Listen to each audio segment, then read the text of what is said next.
Bonjour à tous, je vous propose la partie B, l'exercice 1 du bac ES de Nouvelle-Calédonie de mars 2017, une partie sur la loi normale.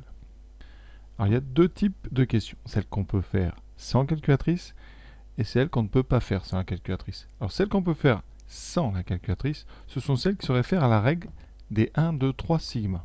Rappel. Alors la première règle à savoir, c'est la règle des 1 sigma.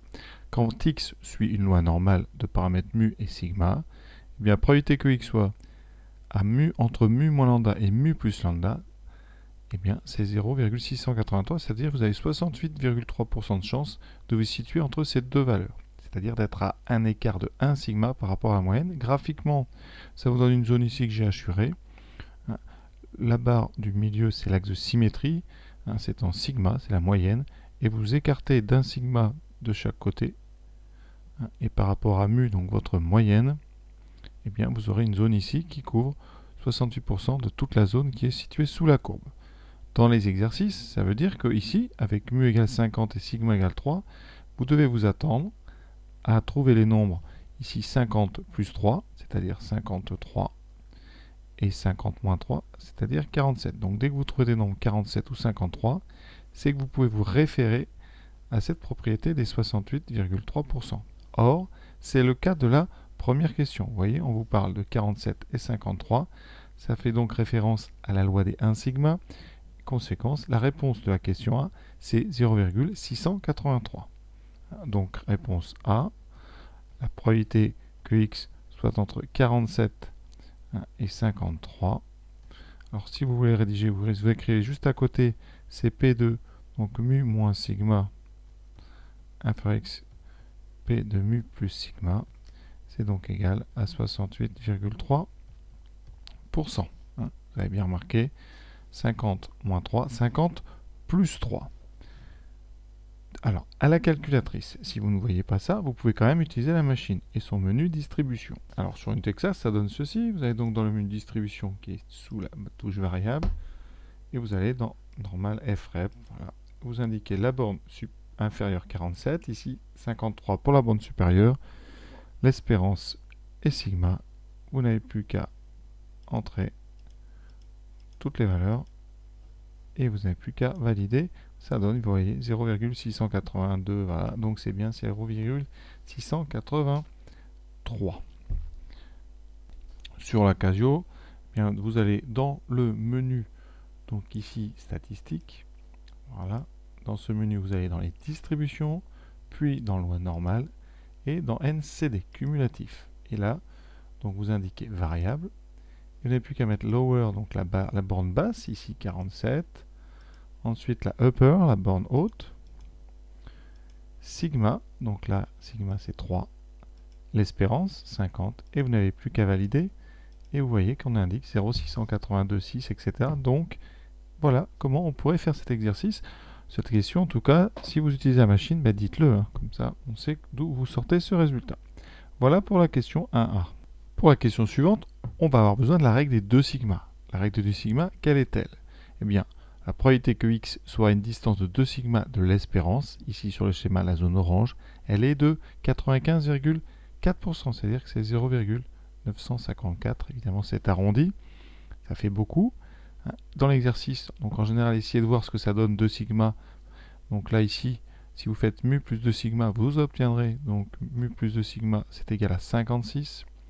Donc la probabilité que vous soyez entre 56 et donc 50 moins 6 et 44, elle est donc de 0,954. Alors qu'est-ce que ça nous permet de savoir? Alors comment utiliser ça pour répondre à la question? Alors la question c'est P de x, donc question 1b, il faut P de x supérieur à 56.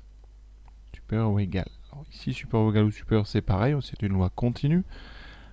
Nous, P de x supérieur à 56, c'est la partie ici qui nous reste à droite, c'est-à-dire toute cette zone-là. Sachant que vous avez déjà 95,4 qui sont pris pour toute la zone orange, qu'il vous reste deux zones sur les extérieurs, ici que je vais indiquer, voilà. Pour ces deux zones, il vous reste eh bien, le complément à 100. Donc, qu'est-ce que vous aurez? Pour P de x supérieur à 56 et inférieur à 44, il vous restera donc 100 pour 100% moins 95,4%. C'est-à-dire qu'il vous restera 4,6% qui vont être séparés en deux. Donc on va avoir 2,3% du côté droit et 2,3% du côté gauche. Conséquence, la probabilité de x soit supérieure à 56, c'est donc 4,6 sur 2, c'est donc 0,023, c'est-à-dire 2,3%, la moitié de vos 4,6% qui restaient à répartir dans les deux zones. Voilà, à la calculatrice. Par contre, comment fait-on ça? Pour la Texas, on retourne sur mode distribution, toujours pareil, normal FREP. Vous indiquez ici, alors, donc on a dit que c'était 56, et pour la bande sup, eh bien vous indiquez un grand nombre, ici par exemple 1000. Vous n'avez plus qu'à valider, et vous tapez donc ici, et vous aurez 0,023 comme énoncé. Pour l'autre, la Casio, donc ici, vous venez, vous, au lieu de mettre 56 à 1000, j'ai déjà mis, voilà, pardon, vous n'avez plus qu'à valider, hein, vous mettez une lower à 56, upper à 1000, et vous n'avez plus qu'à valider, et vous voyez qu'on trouve 0,023, les mêmes résultats. Donc voilà comment on fait. On peut maintenant passer à la question suivante. Alors commençons par la Texas. Donc la Texas, on retourne sur mode distribution et vous avez une touche ici, la 3 inverse de la loi normale, parce que là on va essayer d'inverser. Donc on appuie sur 3, voilà. On vous demande l'air, alors l'air c'est la probabilité, donc ici on veut une aire sur notre courbe de 0,8. Cette aire, si vous réfléchissez bien, c'est une aire qui est à droite. Donc ici on va mettre mu, c'était l'espérance 50, sigma c'est 3, et on cherche une aire qui est du côté droit. Sur un schéma, ça donne ceci, on cherche l'aire ici, que j'ai hachuré en vert, c'est-à-dire qu'il faut des arbres dont la hauteur, grand X, dépasse H. Donc vous êtes à droite. Donc sur la calculatrice, on va indiquer ici droit, vous n'avez plus qu'à valider, voilà. Donc ici, on va coller ça dans l'écran, on n'a plus qu'à calculer et on trouve 47,47 cm. Voilà. Arrondi au centimètre, ça nous donne 47,5 cm. Alors sur la Casio, comment ça se passe? Dans le menu distribution, vous rappuyez sur normal et vous avez la même touche, inverse, normal, vous allez dessus, vous indiquez, alors tail, donc c'est la queue, c'est-à-dire est-ce qu'on est à droite ou à gauche? Ici on est à droite, donc on va mettre left, et il nous faut right, c'est droite. Donc il faut parler un petit peu l'anglais, en tout cas avec mon modèle. L'air, on veut donc une aire qui a probabilité correspondante à 0,8 et vous n'avez plus qu'à valider, l'exercice est terminé, 47,47, voilà, on arrondit, ça fait 47,5 cm, voilà, donc la partie est terminée, vous voyez, c'est très simple, rien de compliqué. Alors pour tous ceux qui ne savent pas servir de la loi inverse, vous pouvez aussi faire par tâtonnement, c'est un petit peu long, mais effectivement, vous restez dans le mode normal, là, et vous testez, alors ici, avec NCT, donc vous mettez un très grand upper et un lower, vous testez, vous essayez d'abord. Alors vous savez que évidemment ne testez pas n'importe quoi. Vous savez que si vous mettez ici une hauteur de 50, vous n'aurez que la moitié de la courbe par symétrie, vous serez à 0,5. Donc si vous voulez 0,8, il faut être beaucoup plus à gauche de 50. Donc vous pouvez déjà essayer par exemple 46, 45, voilà. Vous testez, alors on peut tester par exemple 45, vous voyez.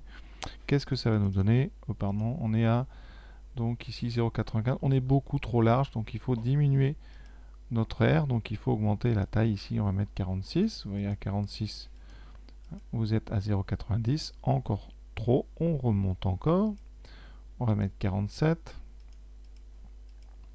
vous voyez qu'on s'approche, on a 0,84, et ainsi de suite, voilà, alors, ensuite on essaye 47,5, alors d'abord en fait on doit essayer 48, on va faire semblant qu'on ne sait pas, là on est beaucoup trop à droite, donc on remonte, et vous voyez qu'à force, par tâtonnement, vous arriverez assez vite à 47,5.